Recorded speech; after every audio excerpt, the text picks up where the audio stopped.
Today we have with us Benjamin Hanussek, the head of the Game Lab at Polish-Japanese Academy. Welcome. Hey everyone. So, we'll kick off with a question. Why did you start teaching? Why do you teach? Yeah, that's a very cool question because I actually started up in research. So when I started researching video games, I actually didn't think that teaching would become such a big thing for me because when you're in academia, most people go into research because this is what funds your projects. And teaching is sometimes a bit, put under the carpet, or so to speak. And however, I found out through my career as a researcher that when teaching, you get actually the possibility to learn from your students, right? So research can be an interactive process for you as an educator while learning and engaging your students. Well, your students also learn something. So throughout the last years, I started to realize that if I invest more time in education and on my students, the payoff for me as a researcher is way higher than if I would lock myself up and just read papers and so on. Because if we are on eye level and I provide resources for students to be creative, the things that I can learn by them being creative with what I provide is way more enjoyable for me as a researcher and educator. And yeah, so I've started to take this to a next level in that regards, and I just enjoy being around people and sharing experiences and knowledge. Very motivative answer, I would say. And going on with the same, how did the idea of Game Lab even start, and how did you get connected with our academy? So I've been working before I came to Polish-Japanese as a teaching assistant at a game lab, and this is where I was introduced for the first time to the concept of a game lab. Basically, hosting events, educational events, but also free events where people can exchange on video games.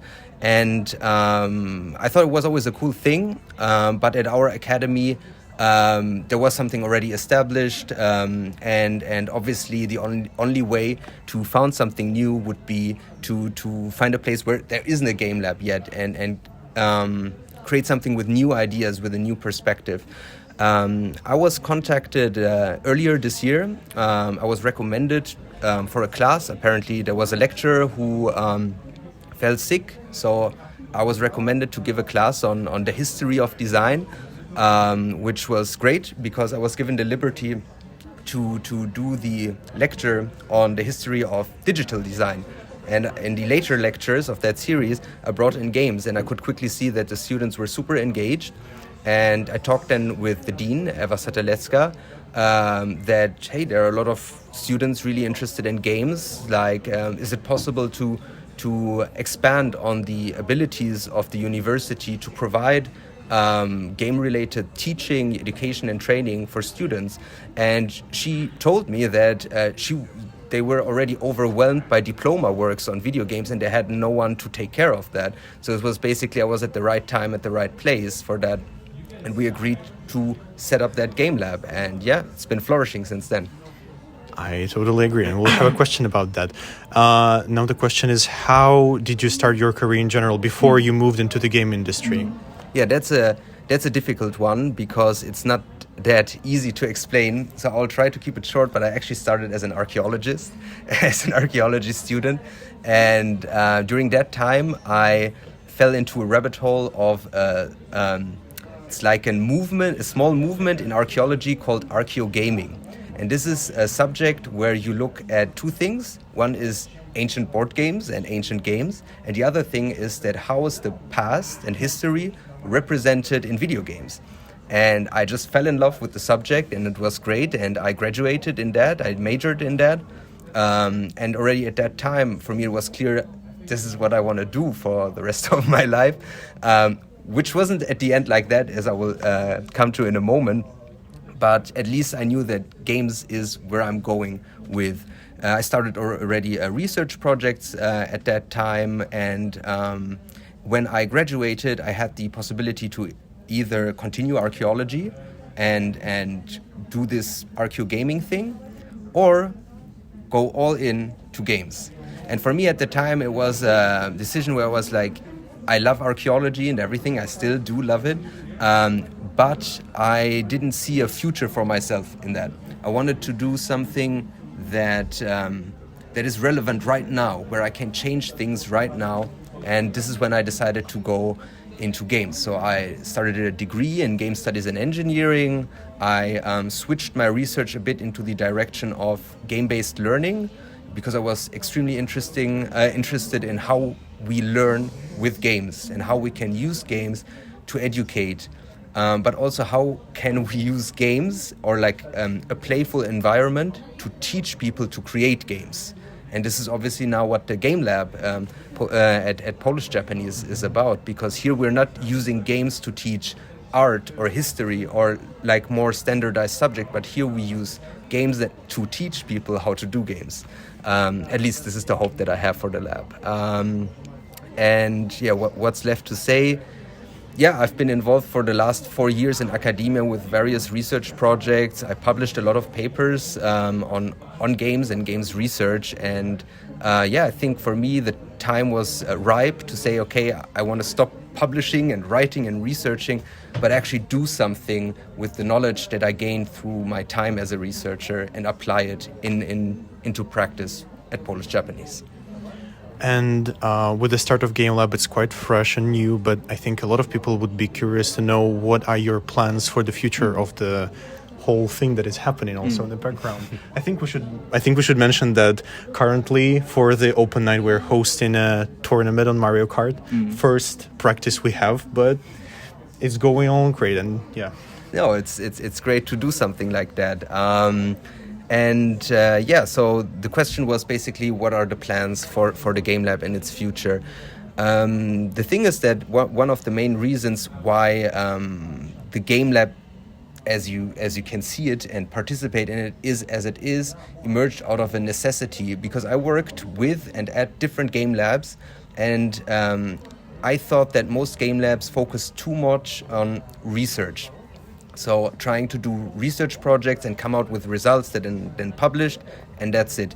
And I thought always that it doesn't really leverage the potential that game labs have in terms of student engagement, because I think that academies' main obligation is to forward knowledge and to take care of their students and provide a platform where real learning and growth can happen. So instead of going this traditional game lab path as others do with classic research, I thought that this should be an opportunity where students can foster their potential future careers as game developers, designers. So the overall goal is to, at this point, not just provide workshops or events where we can just get together and share our experiences and just have fun with games, but also to create and expand into a network where different developers come and share their knowledge with us, where different educators from different institutions come here and share their knowledge, to eventually help our students create the best games as possible, and also increase their opportunity on the job market, because this is something that is also very dear to me, because research and education and academia and art, it's all very, very nice and wonderful, but at the bottom line, when students graduate, the biggest problem is to find a job. And besides just training and educating people here on game development or on games in general, the idea was also to help students here to actually get a foot into the industry by learning from experts and connecting with experts.